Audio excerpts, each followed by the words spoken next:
Continuemos agora com a responsabilidade pelo vício do serviço. Agora sim, item 3.4.1 do roteiro de vocês. A responsabilidade pelo vício do serviço foi tratada lá no artigo 20 do Código de Defesa do Consumidor. O artigo 20 assim dispõe: o fornecedor de serviços responde pelos vícios de qualidade que os tornem impróprios ao consumo ou lhe diminuam o valor, assim como aqueles decorrentes das disparidades com as indicações constantes da oferta ou mensagem publicitária, podendo o consumidor alternativamente ir à sua escolha. Bom, primeiro, verifiquem que esse caput é igualzinho o artigo 18, com exceção, de que aqui é vício de qualidade, a lei é específica pelos serviços. E voltando aqui, lá no artigo 18, a lei falava assim: os fornecedores de produto de consumos duráveis ou não duráveis responde pelos vícios de qualidade ou quantidade. Se vocês verificarem o caput, ele mencionava expressamente que responderia tanto pelo vício de quantidade quanto qualidade, só que falava só a respeito do vício de qualidade. E lá no artigo 19, como nós acabamos de ver, tratava do vício de quantidade. Aqui, o artigo 20 foi específico, tratou da responsabilidade pelo vício do serviço e falou do vício de qualidade. E também fala que o consumidor ele pode exigir a escolha do consumidor dentre 3 alternativas, Uma foi excluída, que é a substituição do produto, que não tem jeito. Mas aqui pode ser feito a reexecução do serviço, sem custo adicional e quando cabível, a restituição imediata da quantia paga, monetariamente atualizada, sem prejuízo das perdas e danos, e o abatimento proporcional do preço. Bom, esses vícios, chamados de vícios de qualidade, que ocorrem quando há uma prestação de serviços, eles vão acontecer, segundo o próprio caput, quando tornarem esse serviço impróprio ao consumo, ou lhe diminuam o valor. Ou, se o serviço, a propaganda dizer uma coisa, as indicações dizerem uma coisa, limpamos, tiramos qualquer mancha do seu sofá, por exemplo, tá lá na mensagem publicitária, ou cobrimos qualquer oferta na cidade de Goiânia, alguma coisa que haja realmente, e na hora que a pessoa vai limpar o seu sofá, ela fala: olha, eu tive que cobrar mais caro, por isso, por aquilo. Então a gente tem que ter cuidado, porque aqui também, no vício, na responsabilidade pelo vício no serviço, também pode acontecer falha na qualidade, pode acontecer falha na informação. E como que eu vou saber o que é um serviço impróprio ou não ao consumo?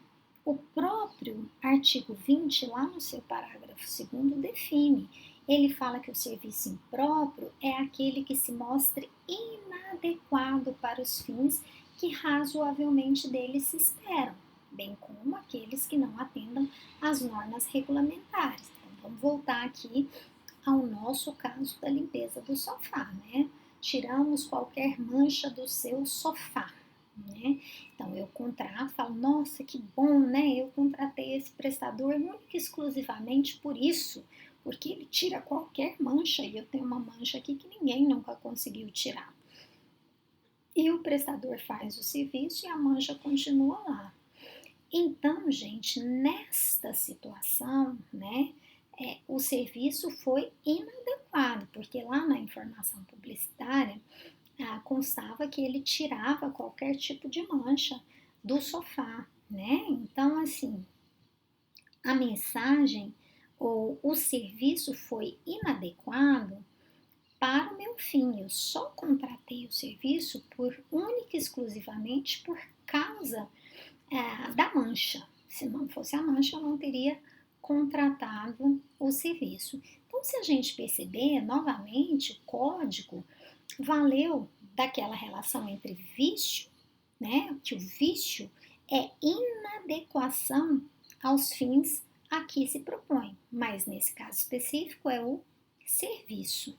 Um outro exemplo, né, é o serviço de polimento, cristalização de carros, né?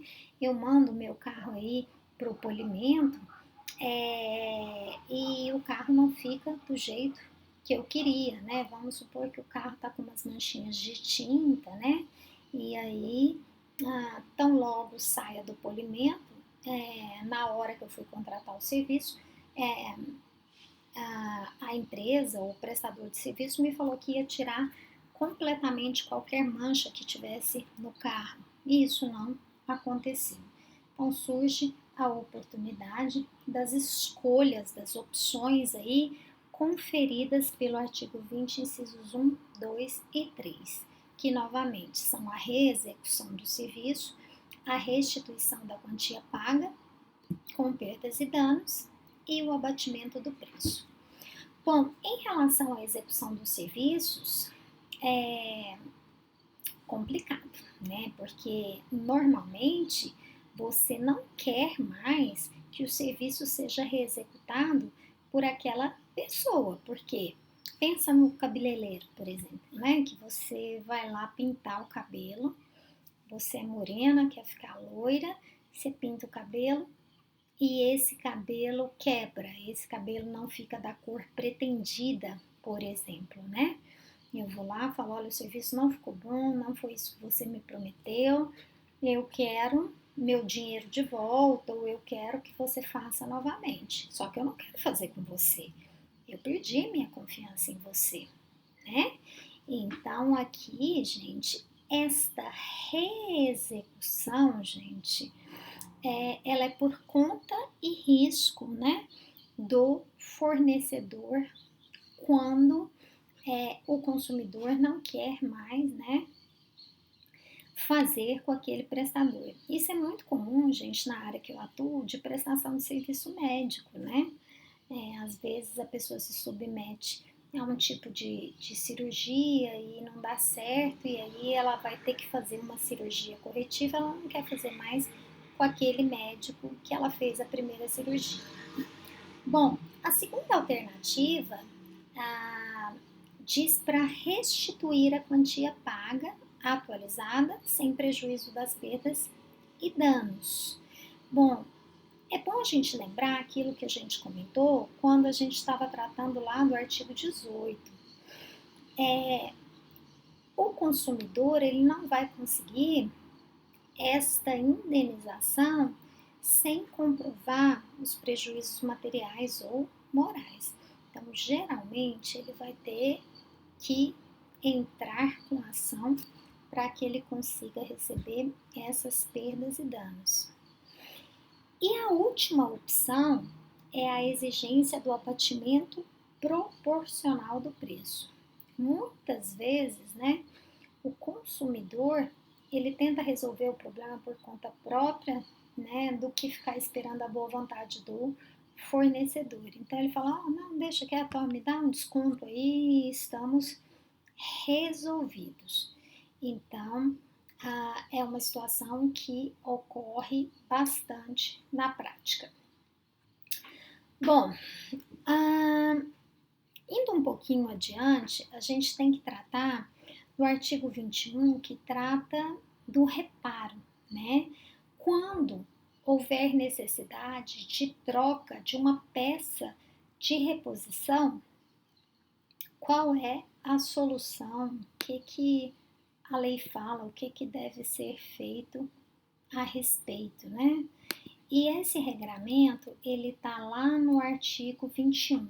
E o artigo 21 diz o seguinte: no fornecimento de serviços que tenham por objetivo a reparação de qualquer produto, considerar-se a implícita obrigação do fornecedor de empregar componentes de reposição originais, adequados e novos, ou que mantenham as especificações técnicas do fabricante, salvo quanto a estes últimos autorização em contrário do consumidor.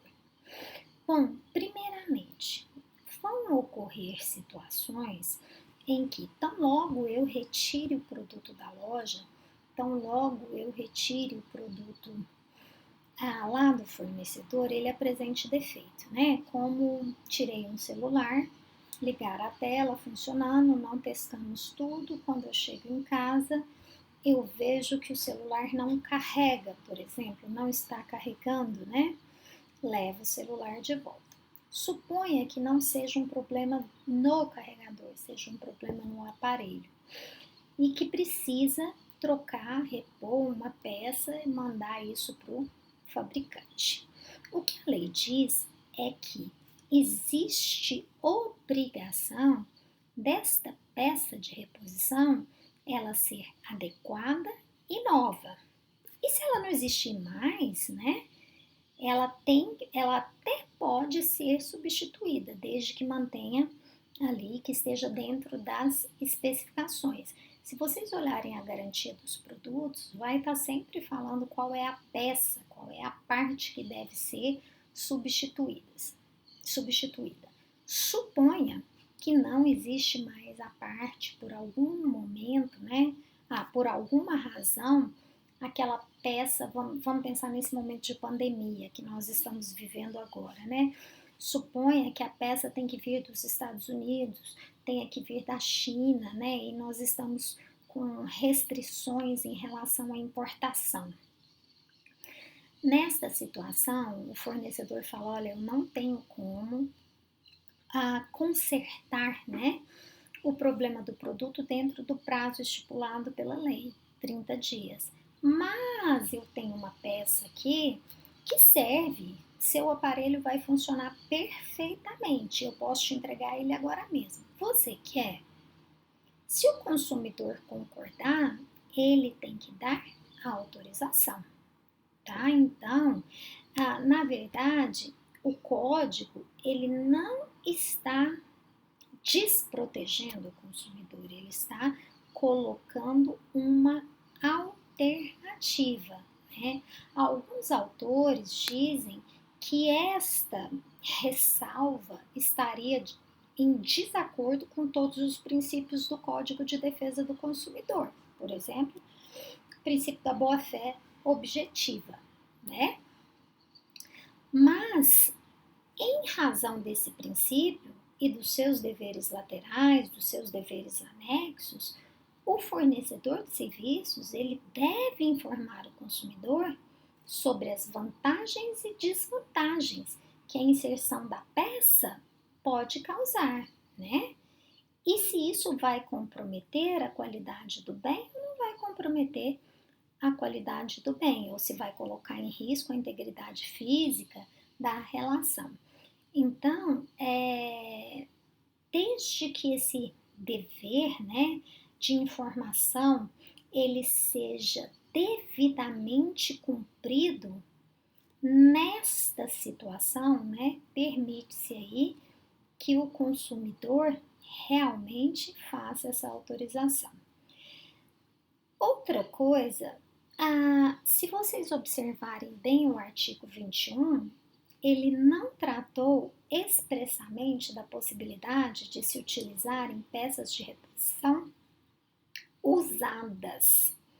Mas, se a gente fizer uma interpretação sistemática desse artigo, que é o artigo 21 com o artigo 70, a gente chega à conclusão que o CDC permite a reposição por peças usadas, uma vez que haja autorização do consumidor. O artigo 70 diz assim: empregar na reparação dos produtos peça ou componente de reposição usados sem autorização do consumidor. Pena detenção de 3 meses a 1 ano e multa. Então, gente, se aqui fala que pode substituir a peça por outra usada, desde que haja autorização do consumidor, a gente fazendo aí a concordância entre os dois dispositivos, a gente chega à conclusão que as peças de reposição, elas têm que ser novas, têm que seguir as especificações do fabricante e podem ser usadas ou substituídas por outras, desde que haja autorização do consumidor. Bom, por fim, né, vamos fazer um apanhado geral aqui da responsabilidade objetiva do fornecedor em relação aos vícios de qualidade e quantidade e de serviço, artigos 18, 19 e 20. Eu não sei se vocês observaram, mas tanto o artigo 18, quanto o 19, quanto o 20 não mencionaram expressamente a responsabilidade objetiva do fornecedor.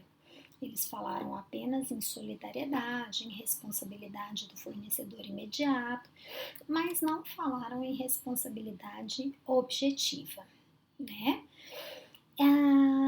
Então, existe algum questionamento na doutrina sobre o reconhecimento da responsabilidade objetiva nesse caso, o que não é pacífico na doutrina. Mas, tanto no Código Civil como no Código de Defesa do Consumidor, a gente tem que pensar que não se perquire se o vício, né, se o defeito, tanto no produto quanto no serviço, decorre de uma conduta culposa ou dolosa do vendedor ou de qualquer outro integrante da cadeia de produção e circulação do bem. Todas as vezes que surge um vício, surge a responsabilidade, né? Então, para a doutrina majoritária, é desnecessário discutir se a responsabilidade do vício é objetiva ou subjetiva. Desculpa. Além do mais, o STJ já em 2008 reconheceu que, apesar de não haver menção expressa nos artigos 18, 19 e 20, essa responsabilidade pelo vício é objetiva. Além disso, gente, o artigo 23 diz assim: a ignorância do fornecedor sobre os vícios de qualidade por inadequação dos produtos ou serviços não o exime de responsabilidade, ou seja, né, a culpa ou dolo é irrelevante para configurar a responsabilidade do fornecedor. Então, cuidado aí com a doutrina que vocês pegarem, né? Para que, se a doutrina tiver um ponto de vista diferente deste que nós passamos para vocês, que nós corroboramos, e também em relação ao STJ. Bom, o artigo 22 trata da responsabilidade das entidades públicas nas relações de consumo. Na verdade, quando a gente estava tratando lá da unidade 1, do conceito de fornecedor, nós já falamos sobre isso. Mas, né, agora nós vamos focar aqui no dever de indenizar. Na verdade, o artigo 22 fala que os órgãos públicos, né, através de suas concessionárias, também são responsáveis, são obrigados a fornecer serviços adequados e, no caso de descumprimentos, são obrigadas a reparar os danos causados.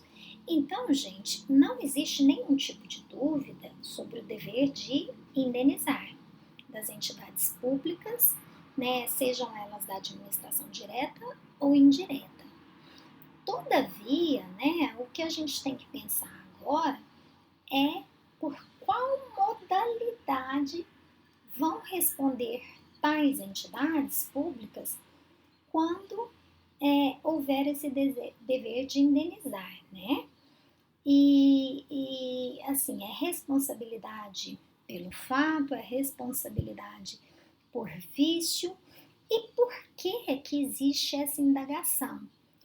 Essa indagação, se existe, esta indagação existe em razão do que está disposto lá na Constituição Federal, lá no artigo 37, parágrafo 6º, que diz que as pessoas jurídicas de direito público e de direito privado, prestadoras de serviço público, responderão pelos danos que seus agentes causarem a terceiros, assegurando o direito de regresso. Ou seja, a Constituição Federal prevê expressamente a responsabilidade das entidades públicas, a responsabilidade objetiva das entidades públicas.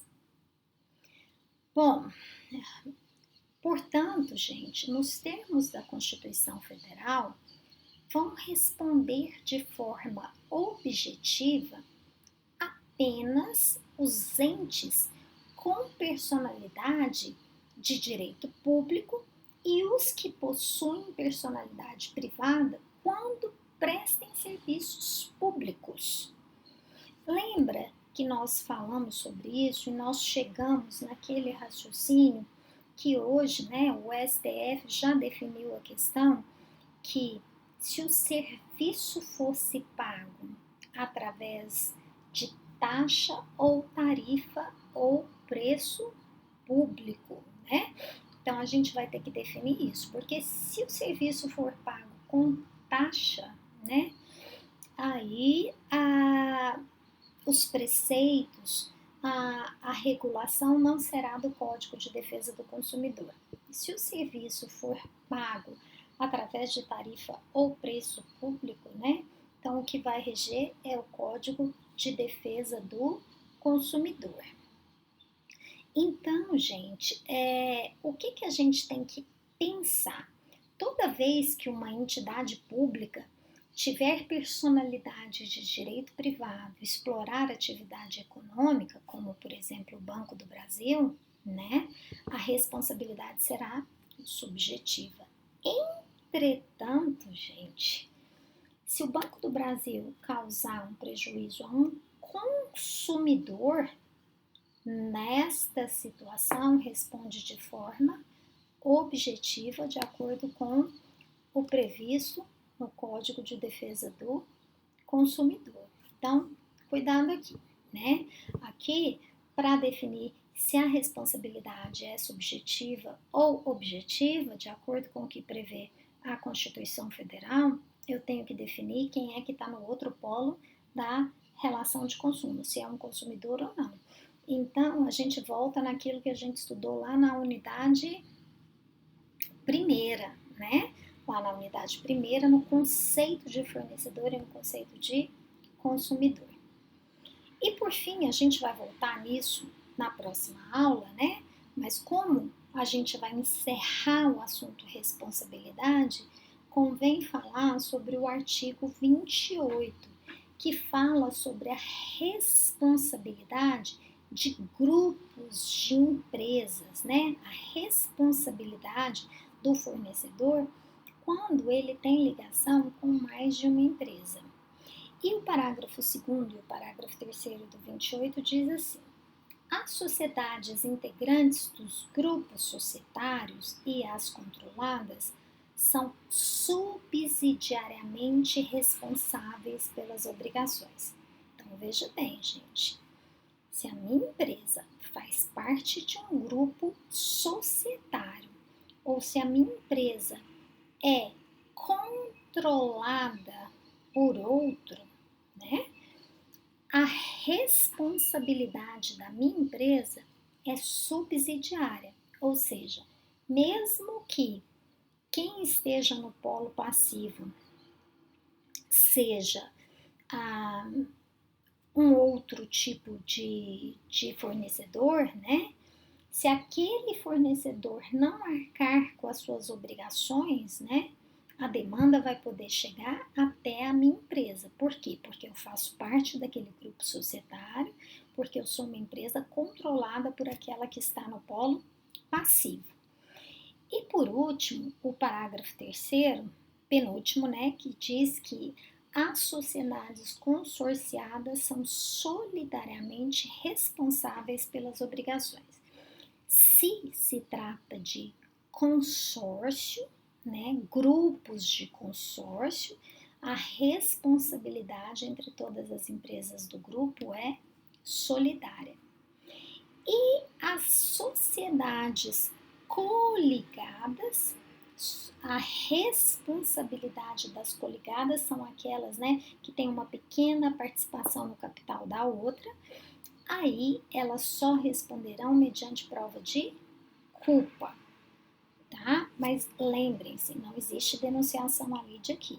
Se a empresa não foi colocada no polo passivo, não tem como responsabilizá-la. Tem como, aí, numa eventual desconsideração de personalidade jurídica, coisa assim, imputar responsabilidade à outra.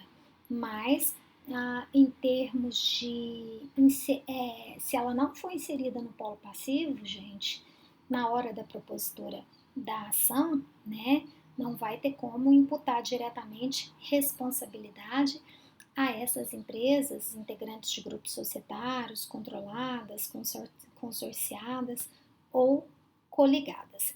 Mas a gente vai voltar nesse assunto em breve, né? Porque a gente vai ter que falar novamente quando a gente estiver tratando da desconsideração da personalidade jurídica.